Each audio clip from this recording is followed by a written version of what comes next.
Assalamualaikum warahmatullahi wabarakatuh. Berjumpa kembali bersama Bu Asih untuk melanjutkan pembahasan tentang laju reaksi. Dan pada bagian yang keempat ini akan kita pelajari tentang teori tumbukan. Anak-anakku semua, laju reaksi bisa diterangkan dengan menggunakan teori tumbukan. Dan pada pembahasan teori tumbukan akan kita bahas yang pertama adalah tumbukan efektif. Dan yang kedua adalah bahwa kebergantungan laju reaksi pada beberapa faktor dapat diterangkan dengan teori tumbukan. Baiklah, langsung menuju materi yang pertama, yaitu tumbukan efektif. Teori tumbukan. Teori tumbukan menggambarkan pertemuan partikel-partikel bereaksi sebagai suatu tumbukan. Suatu reaksi dapat terjadi bila molekul-molekul bereaksi bertumbukan, kemudian terjadi pemutusan atau perenggangan ikatan antar atom, dan terakhir terbentuk ikatan-ikatan kimia yang baru. Namun, tidak setiap tumbukan antara molekul-molekul zat bereaksi dapat berhasil dengan baik dan menghasilkan suatu reaksi. Tumbukan yang dapat menghasilkan reaksi disebut dengan tumbukan efektif. Perhatikan gambar teori tumbukan berikut. Dari gas oksigen dengan gas etuna ini bereaksi saling bertumbukan dan di akhir reaksi maka akan dihasilkan karbon dioksida dan air. Namun sekali lagi tadi sudah dinyatakan bahwa tidak setiap tumbukan antara molekul-molekul zat bereaksi dapat berhasil dengan baik dan menghasilkan suatu reaksi. Tumbukan yang dapat menghasilkan reaksi disebut tumbukan efektif.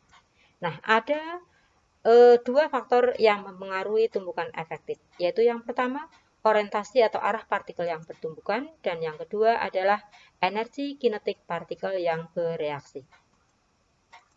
Yang pertama, untuk orientasi atau arah partikel yang bertumbukan. Suatu tumbukan efektif dapat terjadi jika partikel-partikel bereaksi mempunyai orientasi yang tepat pada saat bertumbukan. Perhatikan untuk reaksi gas A2 plus B2 menghasilkan 2 molekul api. Bisa kita gambarkan demikian. Nah, sekarang kita lihat untuk yang gambar A. Di sini orientasi partikelnya tidak tepat sehingga menghasilkan tumbukan yang tidak efektif. Sedangkan yang B, orientasi partikelnya tepat sehingga menghasilkan tumbukan efektif.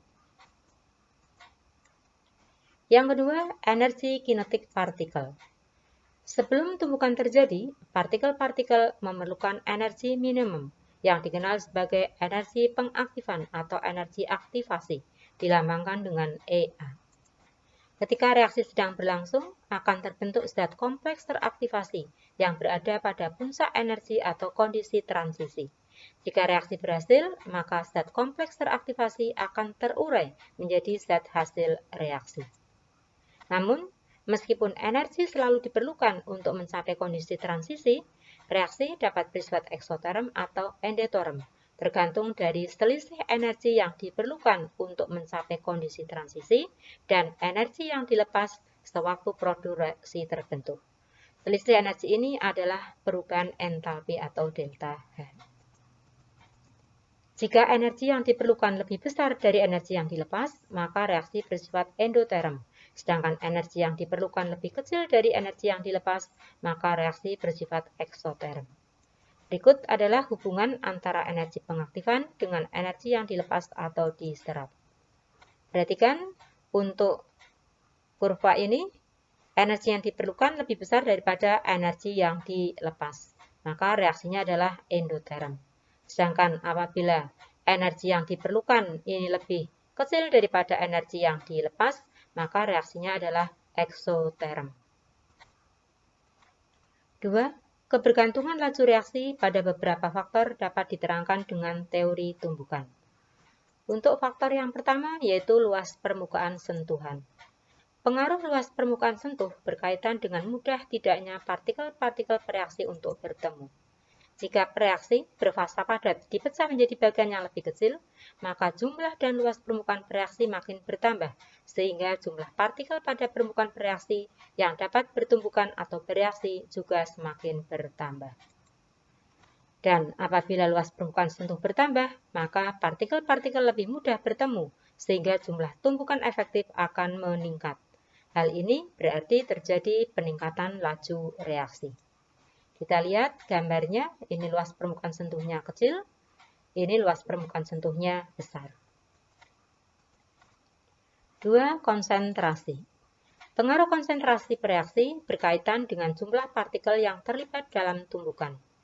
Dengan meningkatnya konsentrasi, jumlah partikel yang bertumbukan semakin banyak, dan ketepatan arah atau pengaruh ketepatan orientasi partikel yang bertumbukan juga menjadi semakin besar, atau jumlah tumbukan efektif juga akan meningkat. Hal ini berarti terjadi peningkatan laju reaksi. Bisa kita lihat gambarnya, ini untuk konsentrasi rendah, jumlah partikelnya sedikit. Ini untuk konsentrasi tinggi, jumlah partikelnya banyak. Sehingga ini kemungkinan bertabrakan atau bertumbukan juga semakin besar. Yang ketiga, pengaruh suhu. Pengaruh suhu terhadap laju reaksi berkaitan dengan nilai energi kinetik partikel. Jika suhu sistem bertambah, maka jumlah molekul yang bertumbukan dengan orientasi yang tepat dengan energi yang cukup untuk melewati puncak halangan energi aktivasi menjadi bertambah, sehingga laju reaksi makin besar. Kita lihat gambarnya. Untuk suhu rendah, ini energi kinetiknya kecil.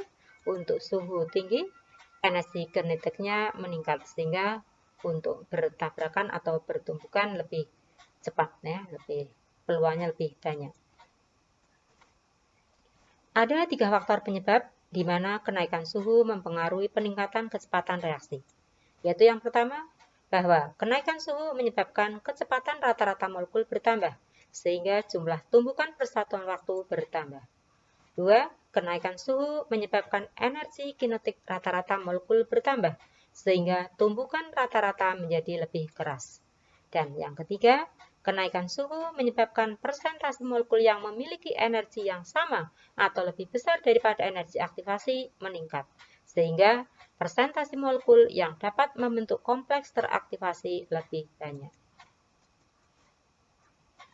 Perhatikan berikut ini.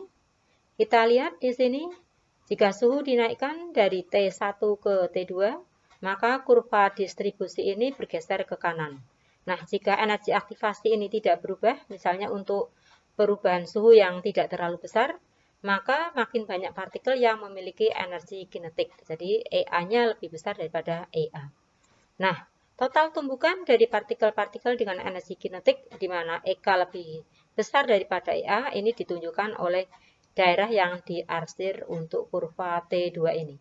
Jadi, kurva T2 ini lebih luas daripada T1. Jadi jumlah tumbukannya yang dapat menghasilkan tumbukan efektif juga akan meningkat.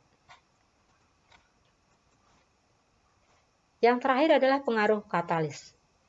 Peran katalis dalam mempengaruhi laju reaksi berkaitan dengan energi pengaktifan reaksi atau EA. Katalis dapat mempercepat laju reaksi karena dapat menurunkan energi pengaktifan. Untuk menurunkan energi pengaktifan zat reaktan, maka katalisator memberikan jalan alternatif terhadap zat reaktan agar reaksi dapat berlangsung. Kita lihat di sini, zat reaksi berubah menjadi zat hasil reaksi. Tanpa katalis, ini energi aktivasinya sangat tinggi. Kemudian kalau dengan katalis, maka energi aktivasinya ini menjadi lebih kecil. Jadi, katalis di sini menurunkan harga energi aktivasi. Nah, cara kerja katalis dapat dibedakan menjadi 3, yaitu pembentukan senyawa antara, pengaktifan bereaksi, dan adsorpsi bereaksi. Yang pertama untuk pembentukan senyawa antara, ini bisa dibaca sendiri. Kemudian yang kedua adalah pengaktifan bereaksi, dan yang ketiga adsorpsi bereaksi. Untuk adsorpsi bereaksi ini digunakan terjadi apabila katalis yang digunakan adalah berupa logam. Ya, contoh untuk pengaruh katalis terhadap reaksi, kita lihat untuk reaksi A plus B menjadi AB. Kita gambarkan demikian. A plus B menjadi AB tanpa katalis, ini EA-nya sangat tinggi. Kemudian berjalannya sangat lambat. Bisa kita tulis demikian.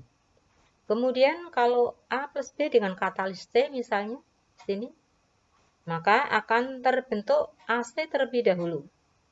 Kemudian AC ini akan bereaksi dengan B dan seketika akan berubah menjadi AB plus C. Jadi kita lihat C ini dilepaskan kembali setelah akhir reaksi. Kita lihat reaksinya. Ini EA-nya rendah dan berlangsung cepat. Yang ini pun demikian, EA-nya rendah, berlangsung cepat. Dan kalau ini reaksi bisa kita jumlahkan, maka akan didapatkan katalisnya di akhir reaksi akan terbentuk kembali. Jadi, kerja katalis ini mempercepat reaksi tanpa ikut bereaksi. Untuk penulisan reaksi dengan katalis bisa kita tuliskan demikian. Jadi katalisnya ditulis di atas tanda panah. Jadi sekali lagi dengan katalis, reaksi berlangsung cepat dan energi aktivasinya rendah. Ya, seperti biasa di akhir pembahasan ada 2 kuis yang bisa kalian kerjakan di buku tugas, kemudian diupload di tim kalau sudah ada informasi. Demikian yang bisa Bu Asih sampaikan untuk pembahasan tentang teori tumbukan. Dengan demikian sudah berakhir untuk episode laju reaksi dari yang pertama sampai ke 4. Dan sebelum kita lanjutkan untuk materi baru yaitu keseimbangan kimia akan kita adakan evaluasi. Silahkan kalian tonton kembali untuk video 1 sampai video 4. Terima kasih atas perhatiannya. Mohon maaf apabila banyak terjadi kehilafan dan kesalahan. Semoga bermanfaat. Billahi taufik wal hidayah. Wassalamualaikum warahmatullahi wabarakatuh.